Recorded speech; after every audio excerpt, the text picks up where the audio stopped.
Masih seputar Piala Dunia, Tribuners, polisi sebut tak larang pawai kemenangan Piala Dunia 2022 asalkan tertib dan tak ugal-ugalan.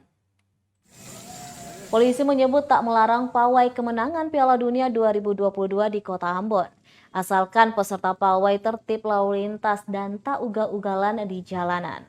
Hal ini disampaikan Kapolresta Pulau Ambon dan Pulau Lease, Kombes Pol Raja Arthur Simamora, usai kejadian blokade jalan saat pawai kemenangan fans Belanda.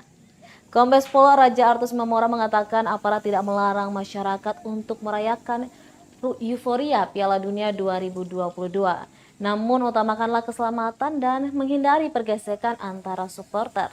Lanjutnya dini hari tadi masa pendukung timnas Belanda yang dari arah Jalan Sirimau sudah diberi kesempatan oleh aparat untuk pawai di Kota Ambon. Namun dengan beberapa syarat yakni tertib dalam berkendara dan wajib menggunakan helm.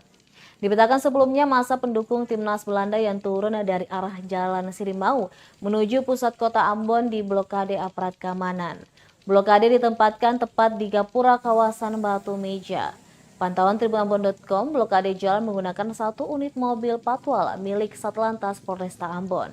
Tampak berjaga aparat menggunakan pelontar gas air mata. Kawasan Batu Meja dijaga ketat puluhan personil kepolisian. Pengamanan pun juga berlangsung di sejumlah ruas jalan lainnya, diantaranya Jalan Patimura, Jalan Aipati, Jalan Slamet Riyadi, dan lainnya.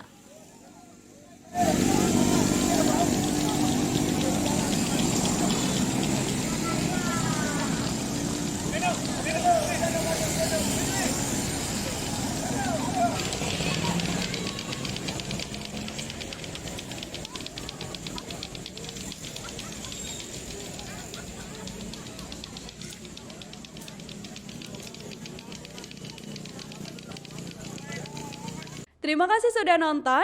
Jangan lupa like, subscribe, dan share ya.